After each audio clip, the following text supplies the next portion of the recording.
Ta question, elle est hyper intéressante et ça va me permettre d'aller un peu plus en profondeur dans le sujet. D'abord, il faut savoir que ton âme, elle choisit ce que tu viens guérir, les expériences que tu vas vivre dans la vie avant de s'incarner. Ceux qui viennent créer la situation, il y a la source, la vie, comme tu l'as dit, ouais, ça s'appelle aussi Dieu, l'univers, et il y a également ton higher self.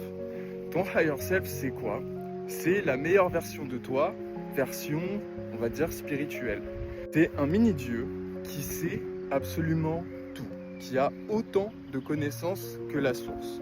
Sauf que c'est un tout petit truc, un tout petit dieu qui a énormément de connaissances, bien plus que toi et moi réunis, pour te guider dans la vie.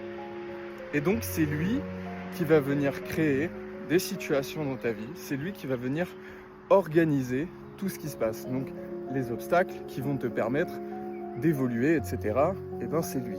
Quand tu te connectes à ton intuition pour avoir des réponses, alors ça dépend le type de réponse que tu cherches, mais tu peux parler avec ton higher self, tu peux avoir des réponses de ton higher self, tu peux avoir des réponses directement de la source, et tu peux aussi avoir des réponses de tes ancêtres, tu peux avoir des réponses de tes guides également.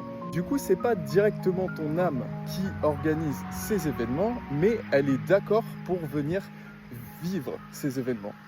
Par exemple, tu poses des intentions, tu décides de vivre toi en tant qu'être humain, là tout de suite maintenant, tu décides, tu dis ok, j'ai envie de vivre telle expérience. Là, il y a ton higher self qui va organiser ça avec l'accord de la source, de Dieu, de l'univers, de la vie, et il va faire en sorte que tu puisses attirer ce que tu as envie, de vivre ces expériences que tu as envie. J'espère que c'était clair. N'hésitez pas à poser vos questions dans les commentaires, évidemment.